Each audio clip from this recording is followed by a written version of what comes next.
Salam untuk kita semuanya, berjumpa lagi dengan saya di channel Aritela Tutorial, tempat kita untuk berbagi informasi seputar informasi pendidikan dan informasi guru, serta informasi honorer, dan informasi lain yang ada hubungannya dengan dunia pendidikan dan guru dan dunia honorer, atau informasi lain yang relevan.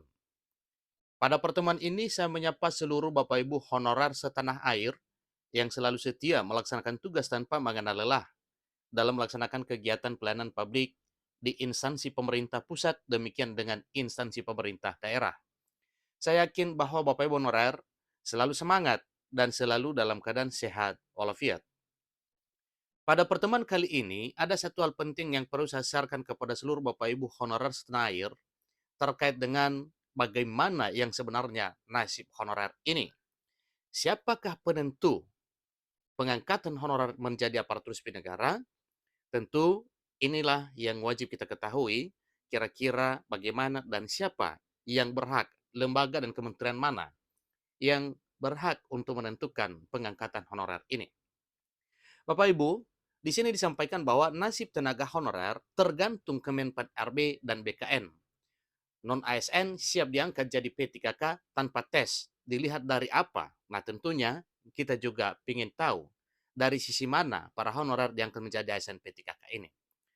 Untuk mengetahui kira-kira bagaimana persoalan ini, supaya jangan penasaran, mari kita ikuti informasi ini sampai selesai. Dan bagi Bapak Ibu yang sedang menonton, demikian dengan Bapak Ibu yang mungkin baru menemukan informasi melalui channel ini, dukung dengan cara like dan subscribe, share, dan komen, serta nyalakan tombol notifikasinya, supaya semua informasi yang disalurkan melalui channel ini selalu update di layar Bapak Ibu. Tanpa basa-basi lagi, langsung pada informasinya. Lengkongayobandung.com membuat satu informasi terkait dengan pembahasan nasib honorer tahun 2023. Kini ramai jadi perbincangan terkait bagaimana nasib tenaga honorer yang disebut-sebut masih digantung, belum juga diberi kepastian. Pasalnya hingga saat ini data para tenaga honorer ini belum juga divalidasi dan diverifikasi oleh pemerintah, terutama oleh Kementerian Penanggulangan Aparatur Negara dan Reformasi Birokrasi Kemenpan RB dan Badan Kepegawaian Negara atau BKN. Maka tidak heran banyak pihak termasuk tenaga honorer meminta Kementerian Pan RB dan BKN untuk segera melakukan verifikasi dan validasi terkait dengan data honorer tersebut. Data tersebut diharapkan segera diverifikasi dengan memakai BPKP, sehingga semuanya bisa mulai terlihat dan terrealisasikan, dan tenaga honorer segera menjadi ASN P3K. Karena seperti diketahui, para non-ASN ini nantinya akan diangkat menjadi aparatur sipil negara dengan status pegawai pemerintah dengan perjanjian kerja atau P3K. Namun, untuk menjadi P3K ini ternyata bukan dalam kategori penuh waktu, melainkan paruh waktu. Informasi terkait dengan hal ini Bapak Ibu, sebagaimana pembicaraan pada informasi ini, audit 2,3 juta pegawai non-ASN juga terkendala keuangan. Begini nasib tenaga honorer. Maka semua ini Bapak Ibu adalah informasi yang ada kaitannya dengan pembahasan nasib honorer. Kemudian, para tenaga honorer akan dilihat dari segi kinerja serta performanya selama periode 2023 ini. Sehingga di tahun 2024, semua pegawai non-ASN ini sudah mulai menjalankan jabatan baru sebagai pegawai pemerintah dengan perjanjian kerja alias P3K. Tuntutan kepada Kementerian Pan RB dan Badan Kepegawaian Negara untuk segera lakukan verifikasi dan validasi ini lantaran sudah banyak para pegawai yang sudah mengabdi pada negeri lebih dari 5 tahun. Nah, dengan membahas honorer 5 tahun Bapak Ibu, berarti ini menjadi satu patokan pengangkatan honorer menjadi aparatur sipil negara lewat verifikasi dan validasi nantinya. Apakah hanya penilaian atau verifikasi validasi masa kerja honorer 5 tahun lebih atau bagaimana? Nah, tentunya kita kembali pada informasi yang sebenarnya nantinya, itu semuanya tergantung pada penentunya.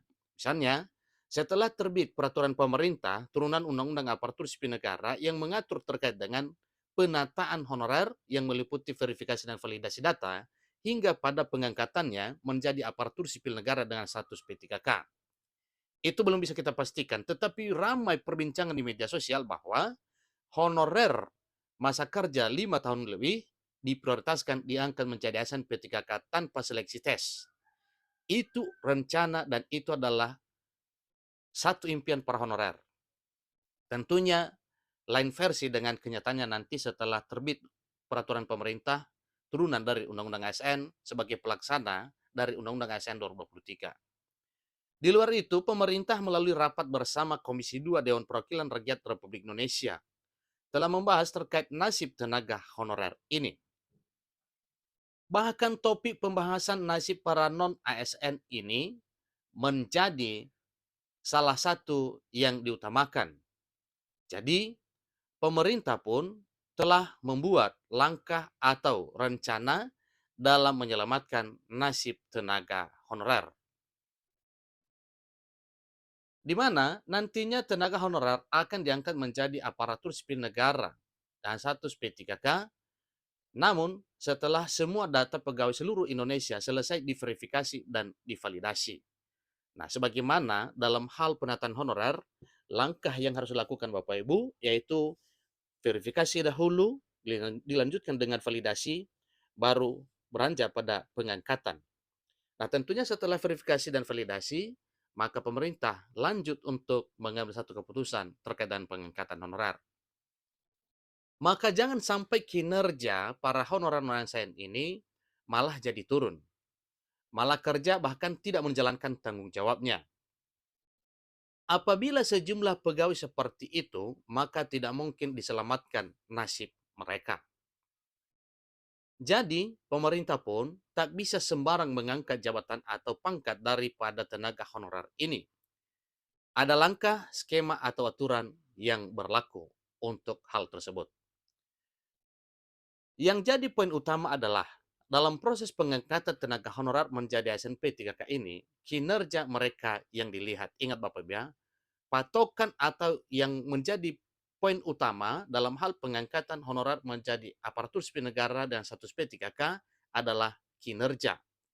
Nah, sekira ya terkait dengan informasi ini, sebelumnya juga sudah disampaikan bahwa bagi Bapak Ibu honorer nantinya yang lolos verifikasi dan validasi akan masuk dalam platform khusus penilaian kinerja sehingga nantinya mereka akan diprioritaskan dalam pengangkatan menjadi ASN P3K.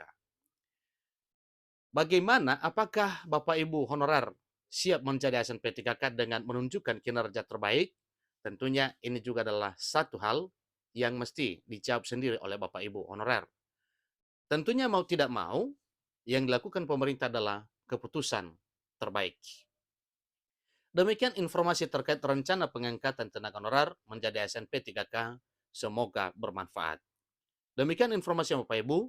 Tunjukkan terus kinerja baiknya sehingga Bapak Ibu nantinya setelah lolos verifikasi dan validasi masuk platform khusus penilaian kinerja pengangkatan menjadi ASN P3K. Sampai ketemu pada informasi berikutnya. Terima kasih.